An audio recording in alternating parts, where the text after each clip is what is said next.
Today we're going to talk about the middle ground as it relates to your clients, so personal training or group exercise.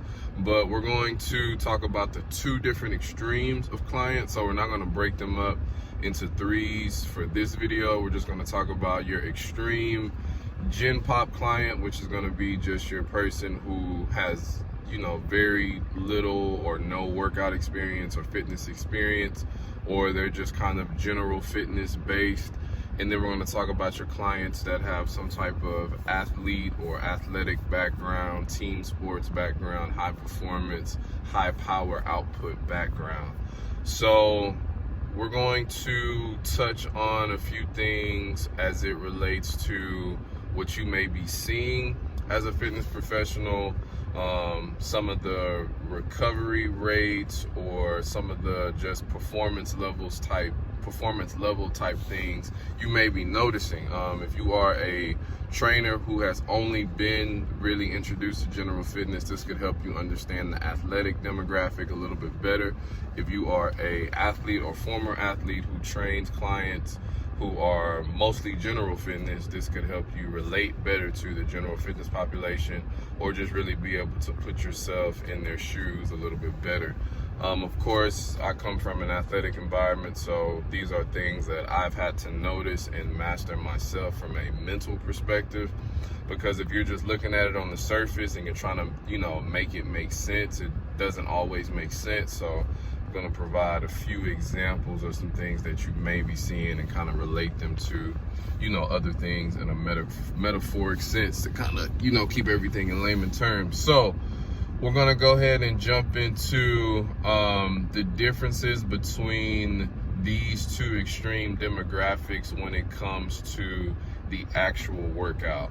So movement quality is going to be one thing that you're going to notice will be different. So, and this could, you know, honestly maybe even shock you in some ways. So your general fitness person may have little to no exercise or fitness background, which means that a lot of times their movement quality won't be as nice, or it may not be as crisp in compared to, you know, your former athlete or something like that. So when you're looking at movement quality, or, you know, the RPE scale as far as like how they're getting shit done and what they look like getting it done, you know, you'll see a huge contrast, especially if you're a former athlete yourself or current athlete yourself. Of course, you know, athletes can spot athletes a mile away. So this will be the biggest thing that you'll see, the difference as far as movement quality goes. You'll see, you know, the Gen Pop person, they're doing it, but they're not doing it as explosive or as sharp as you want it.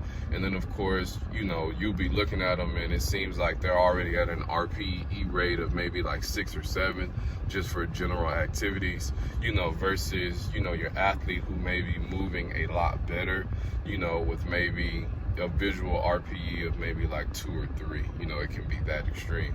Of course, this is due to just difference in backstory, difference in background. You know, your high performance athlete is going to be used to doing certain things at a certain intensity level that your Gen Pop person is not going to be able to do. So the next point to this is going to be your recovery time, and then some of maybe the unwritten rules behind what you'll see in regards to recovery in between the Gen Pop and the athlete, or the background athlete, someone who has an athletic background, athletic muscle memory, high performance muscle memory. What you'll see, and this is something that I have to coach hands-on a lot with new hire trainers and interns under me, is that your Gen Pop person, they'll be seemingly like struggling during the exercise or during the movement. And then as soon as you guys are done, it's like they're talking again, they're laughing. It's like they almost immediately caught their breath. You know, whereas your high performance athlete, they could be killing the workout, killing the rep, killing the set, you know, completely like destroying the circuit, doing their thing. And then when it's over, it's almost like they're gassed, or it's taking them a really long time to recover. And if you're a completely fitness style trainer who doesn't have much or any athletic background, or you don't really relate to that, you may be looking at the athlete going, dude, like, you know, you're in amazing shape, you have amazing ability, why are you so gassed?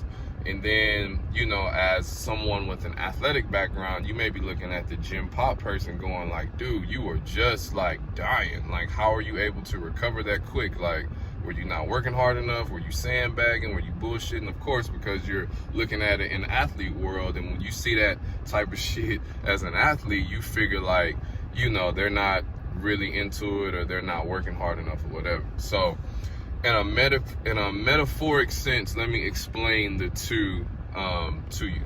So if we think about it in terms of cars and fuel tanks, all right, your gym pop person will be a very efficient car, and their gas tank won't be as big. So they may have a very, you know, short gas tank, but they're a very fuel efficient car.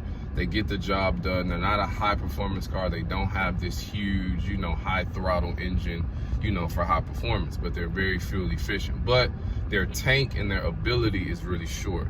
So when you start doing things with the gym pop, their tank runs out, their fuel runs out really quick, all right? They're not recruiting a lot of, you know, high fast switch fibers. They're not, you know, really accustomed as far as like muscle memory to high power output, you know, or they don't have a really high tolerance level.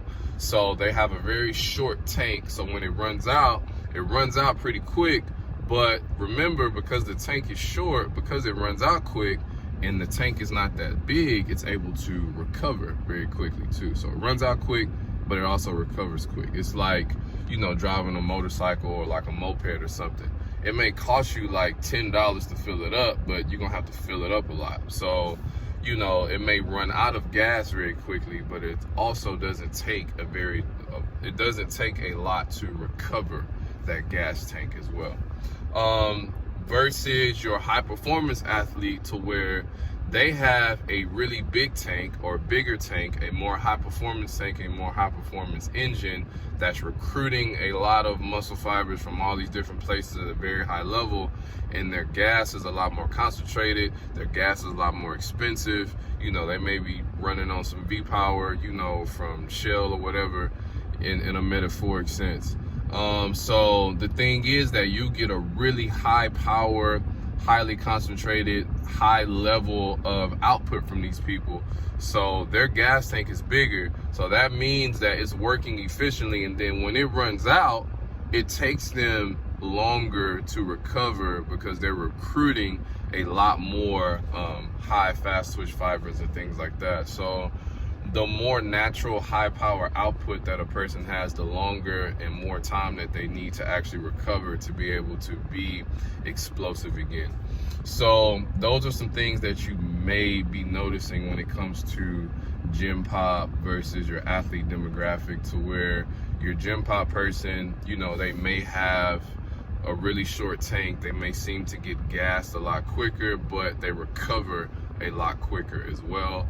Versus your high performance athlete or someone with an athletic background, to where they may be killing it, and then when they hit rock bottom, it's like they're like really trying to build themselves back up before they can give you that highly concentrated effort again. All right, so I'm gonna try to keep this video short, so that's all we're gonna talk about today in regards to gym pop versus your athlete clients in a personal training or group exercise setting. So with that being said, make sure that you're tailoring your circuits, reps, sets, and recovery times based on whatever target demographic you have.